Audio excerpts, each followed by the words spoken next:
Okay, I'm ready. Yeah. Okay, a good and warm welcome from my side here at the Future Classroom Lab. We do not only welcome the participants that took part in a 3-day workshop of ITELab, which is a project for initial teacher education, but I hope there will be many people watching the streaming that we send out through our channel on YouTube of European SchoolNet. Now, this workshop is focusing on how we can support initial teacher training better, and it's really wonderful that part of this workshop we have a group of international educators to be. They are really a group of people we need to cherish. They will be the backbone of society. And the previous hour they did some reflection in smaller groups, and I asked them to come up with some dreams, some priorities to reflect on the way they got training at their teacher training institute, but also think of the future. How do they see their ideal classroom setting, and how do they position themselves not only as a teacher working with students, but also someone who is part of an organization with colleagues in and outside the school. So 3 groups will come up with some priorities, and the first group, I welcome them on the stage. They will all say their first names first and the countries they come from, and so here's the first group to come. Thank you. First. No. Will you introduce yourself? Yeah. Good. Okay. Yeah, I'm Martina from Italy, from University of Perugia. My name's Aoife. I study at University College Dublin, and I'm from Ireland. I am Vibeke from Norway. I am Alessia from Italy. Okay, so are we supposed to look this way or that one? The 4 of you can look different ways. I think to look at this thing. Yeah. Yeah. Okay.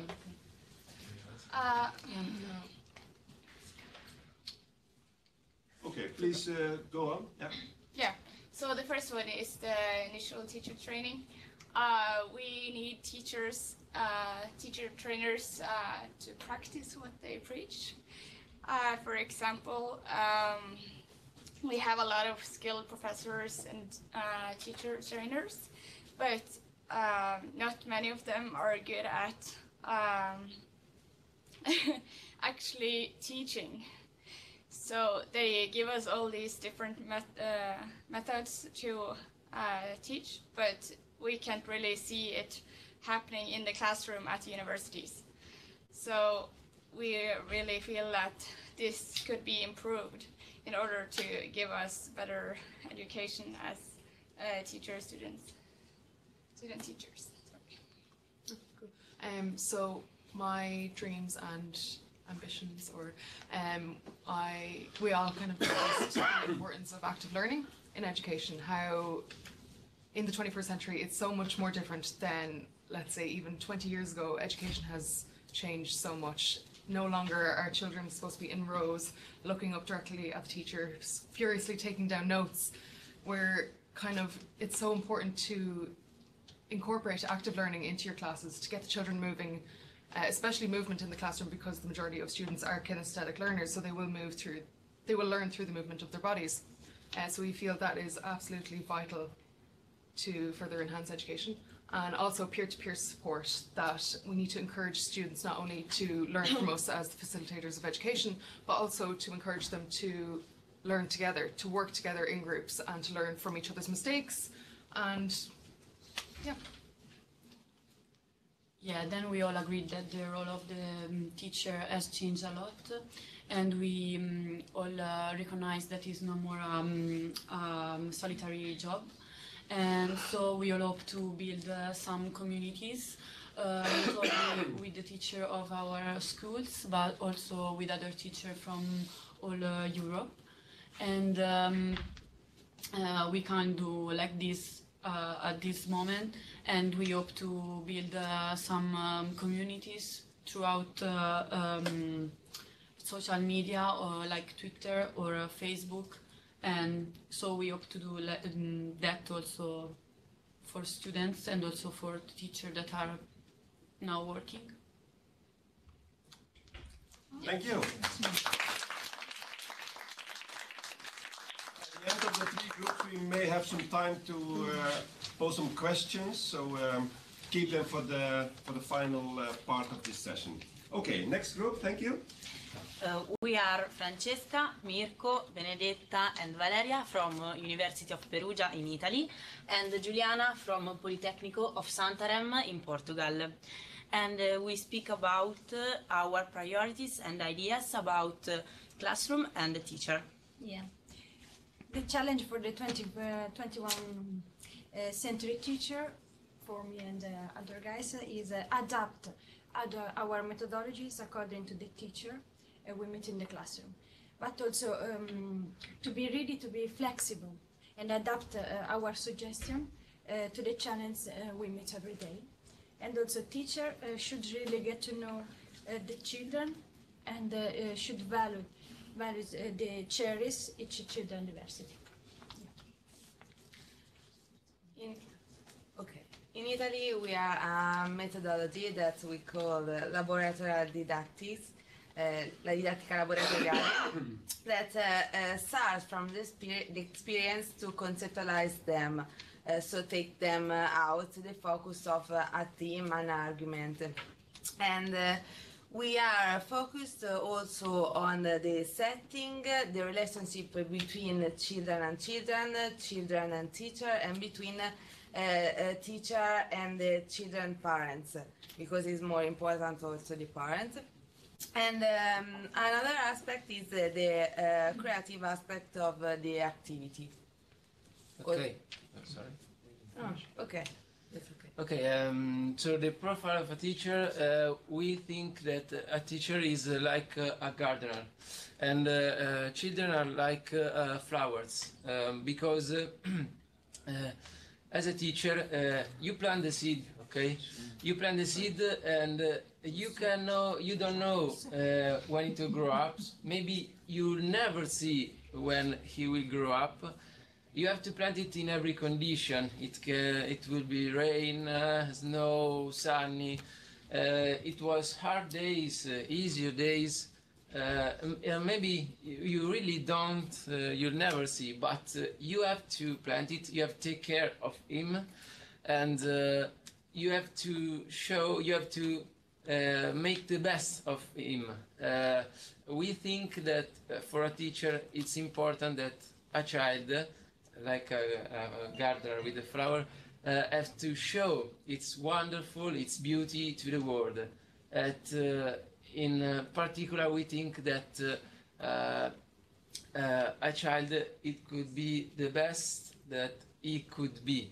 A teacher has this important role, so that's what we think about a teacher could be.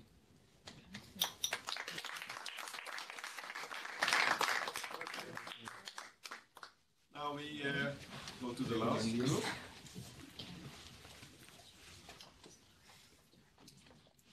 I'm Chiara from the University of Italy. I'm Helene from Norway. I'm Seamus, I'm from Dublin. I'm Benedetta from Italy. We talked a lot about bridging. So we said that theory is very important, is the basis, but we need lots of practice as well. So we need to create we thought that teachers have to create a bridge between theory and practice. So our dream is possibility and opportunity to use the progressive in practice. So we thought this is very important for teachers. Yeah. And in the classroom, we want to have the best of both worlds. We want both of the tech and the non-tech, like you can use Legos and you can use, for example, Dragonbox. That is an app on your phone to teach them how to use math in both the malleable materials and on an app. We want a variety and an adaptive spaces. So like the future classroom, we want different rooms, different ways in which we can use it. We want places where it can be presented. We can use presentation, where we can have the traditional didactic, interactive way of teaching. We want places where we can allow students to research. This is something that most of us don't have, but we would like more of. We would like them to be very varied. So it's not just about being able to adapt our classrooms, but it's also about using different places outside the classroom, be it outside, go into the forest and explore, or to go to the theatre perhaps, to go to the halls, to use these spaces that are not just in the classroom. And that is a priority for us as teachers as we go forward. That's what we want to be using. Yeah, I think that's... And lastly, I suppose I'll talk about this one. So we want, besides just the classroom and the teachers in the classroom, we want, as teachers, we have to put on many different faces. So we're thinking of how we put the space in the staff room, our professional face, and how that goes forward, and how we use that in the modern world, how we're the disciplinary, how we're the parental, so how we have to care for the children, how we have to at the same time instruct them and hold them to account and sanction them at certain occasions, but also to facilitate and at the same time guide them, so to nurture them. And to kind of, this is what we want to be in the future, these many-faced people. So, put your head up and follow the stars. Oh, very good.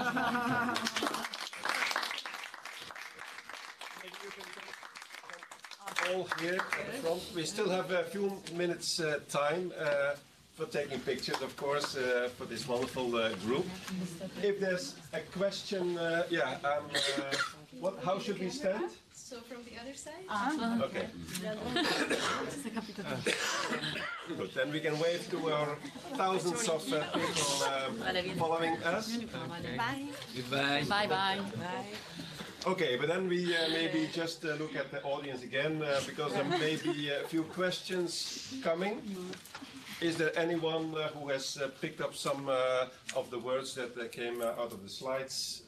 To any volunteer? Well, can I make an observation? Yeah, please and do. a question? I think it was really good to have the chance to listen to you guys over the last couple of days, not just today in your presentation, but to have the opportunity to speak with you and to hear what you have to say, even if some of it is a bit cruel about how we teach and the work we do in higher education. But my question really would be, do you think that events like this are useful for you as young professionals in terms of taking you into the kind of thinking that will be useful to you in the future? So any takers on that? Who wants to reply on this? Because I see many people nodding. Yes, personally me, I never saw this kind of setting in a classroom. So it was very interesting for most of us as well from Italy, seeing how actually a classroom is done. So we actually have more knowledge about that. And the fact that we could work all together helped us a lot. So yeah, I think it was very useful, these days together. So it's also the sharing the experiences, the different experiences and point of view of different people from different countries, how they teach and what they teach and how they relate with what they do. So it's like you go out of your comfort zone, because we like comfort zone so much, but when you're put in a situation where you know the people in your group, but then you're put in other groups with other people you don't know, and then you have to just take a step further and start communicating. I think it's also good for your social skills, because if we want to teach children social skills and be collaborative with each other, we're the first to be able to do that together and able to mix and match and not be afraid of people we don't know. Can I just say something? Yes, of course. Yeah, I didn't mean to be... I know. But I just mean that we have a lot of skilled professors, and maybe they're not good at teaching it to us, and that is a problem, because we really want to learn, but when they have it all in their minds but can't really communicate it to us, then that's a problem. I agree. I think it is a very so I didn't want to be big, harsh, but it would be really useful to us if it was teachers that had been in primary or secondary school, so they would actually know more about it. And that's about the project that the University of Agder has now, when they send teachers from the primary school to of Agder, so that they can teach us. I mean, because that's really important to have teachers that can communicate and actually teach, because they tell us to not use PowerPoint, or they tell us, not to use PowerPoint all the time, but then they actually do it. They tell you on a PowerPoint not to use PowerPoint. And then they tell us to have like keywords and short sentences, but actually they have long sentences, and the only thing they do in their in the class, they actually just read the sentences. And so I could just as well as sit at home, not go to the class, and then read exactly what they were supposed to say aloud, because they wouldn't like add anything extra or explain it in any other way than it says on the screen. So I'm not sure really how many times it's worth going to class.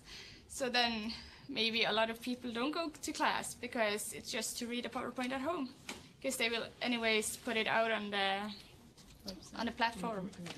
Okay, so for once the students give homework to the lecturers. Any other question to finalize this slot? Any other observation? Any other element you want to add? Maybe a question from this side, if you want to have the last word. Last word, why not? If not, then I would like to give a big round of applause again to the wonderful speakers. I hope you enjoy the rest of your time here, and good luck with your career. Thank you. Thank you very much, Bart. Well done. Can I just, while we're in the room, can I just thank Bart for all that he's done for you guys?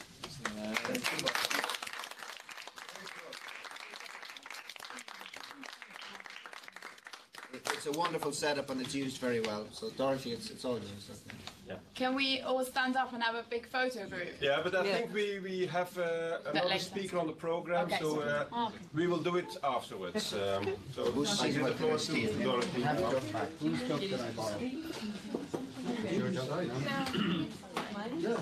So where do I have to stand? Normal. This one. Yes, so face this like this. Here, like this. I'll show your back to the audience. Yeah, I show my back to the audience.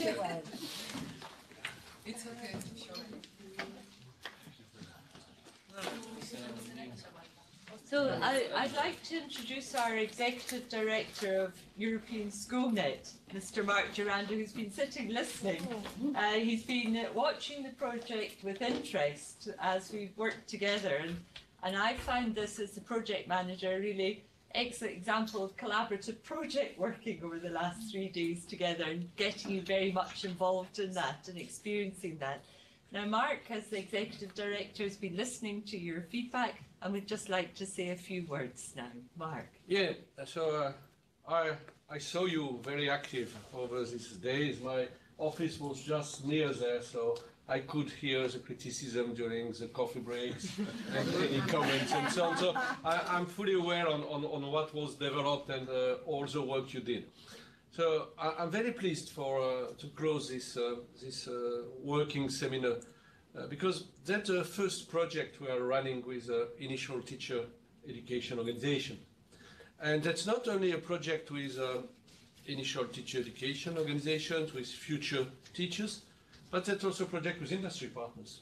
And we have also industry partners which are there, and we are all trying to discuss in this project, and that's a pilot project we have, so which means we have no pretension to arrive at the end of this project having solved everything.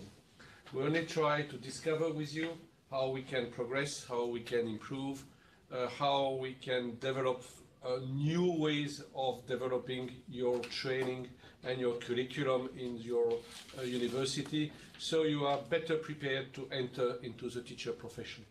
And all of that is more on the connection between pedagogy and technology. So we're a network of 34 ministries of education. So our main remit is to really work with the ministries to exchange on the policy practice, and we provide them evidence and data on which I can base recommendation. But our main DNA is we are at the interface between policies and practices. And we are very concerned by looking at the practices and seeing how practices can be reflected in improvement of various policies. And for a couple of years, we were, and I know we have some industry partners there, and they know that much better than I know. We always were saying, does technology push pedagogy, or does pedagogy steer technology? And what we know now for the last 3 to 5 years is, if you get the pedagogy right and you incorporate technology accordingly, then learning will become better, simpler, easier, and deeper. And that we know that only for the last 5 to 6 years. Previously, we got the technology and we saw all what was happening in UK at the period of Becta with interactive whiteboards. And then we said, okay, what can we do? We have a whiteboard, what can we do with this whiteboard? And there has been a lot of programs trying to evaluate to say, we absolutely want to have a correlation between the investment in technology and the results concerning the attainment of students. But there is no research study which confirms that the use of technology has a direct impact on the learning attainments of students. But what we know is that investment in digital technology has to be connected with a pedagogical reflection and a pedagogical strategy at the level of the school. And that's certainly the point where we have to question the introduction of digital approaches in terms of renewal of the pedagogical practices at the level of the school. And it has to be done not only at the teacher level, but it has also to be done at the level of the head of school. Not the head of school being responsible, being the leader, but the head of school as being one actor of developing change management processes at the level of the organization. And you are part of it. We develop a lot of activities with teachers in activities, but we identify 2 main roadblocks if we want to have innovative teaching and learning practices being developed. And the 2 roadblocks which have been identified are, first one, the head of schools, and to change and support head of schools, because for the time being they are trained to do more with less, but they are not trained to implement innovative change management approaches at the level of the organization. That's the first roadblock. And the second one are initial teacher education organization. Whatever we do with teacher in activity, we have to prepare future teachers to take up the opportunities of this teacher profession, even if we know that the retention rate of new teachers entering in the profession in some countries is preoccupying. So, and I would say that what we have to do within this type of project is we have 2 main responsibilities. The first responsibility is to increase the desire to learn at the level of the students. And the second objective is for teachers to retrieve the pleasure for teaching. And that's what we try to do with our universities, our companies, our colleagues at the level of European SchoolNet, and you as main actors for becoming the teachers of tomorrow or after tomorrow. And we really hope that you have enjoyed this period. We rely on your positive feedback, negative feedback as well, so we can all progress. And my last word also is on our companies, partners, because they are there, so we don't see them, they are not so visible, but they support us, and it could be good also to have their feedback on their involvement in this project, because the main question is, what will be ITELab 2 now? Now we learn with a small group of innovative universities, but again, what we're doing with these universities, that's the same as we did in the ICT 10 years ago. We worked with the convinced people. We work with the people who were in the ICT bubble. But that do not reflect all the teachers. And that's the same with you as university organizations. You are innovative university teachers, university organizations. Do you reflect the norm? Are you representative of all initial teacher education organizations in Europe? I'm not so sure. You already cross the boundary to be innovative, to try to work, to question yourself on your practice. But there's a lot of work we have to do with the so-called normal traditional universities, on which globalization has not reached them for the time being, and which do not necessarily question on their current practice, but have responsibility to prepare the future teachers as well. So many thanks, and I wish you a nice trip back and a final lunch all together. Many thanks for having me.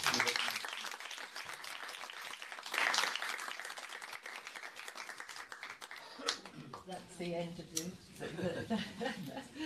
Okay, well, just a huge thank you again. That is the end of our programme